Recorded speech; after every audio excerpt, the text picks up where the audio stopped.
कुनै बेलामा अलिकति अप्ठ्यारो रहेछ होइन, नभए त कम्प्लिटै बाटो राम्रो छ। यो बाटोको विषयमा पनि अलिकति अब स्थानीय तहमा हुन्छ, कहाँ हुन्छ, पहल गरेर बाटोलाई चाहिँ अलिकति सहज बनाइसक्दाखेरि यो ठाउँ अझै राम्रो होइन, धेरै पर्यटकहरू आउन सक्ने सम्भावना बगेको ठाउँ छ है।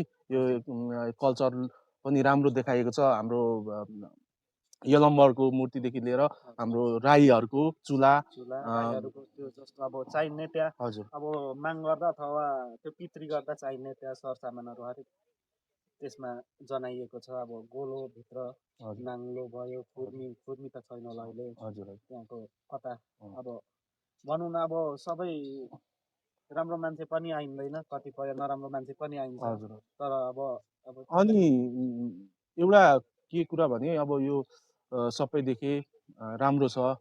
अब अरू ठाउँ पार्कहरू जाँदाखेरि टिकट लाग्ने छ, यहाँ चाहिँ कम्प्लिटली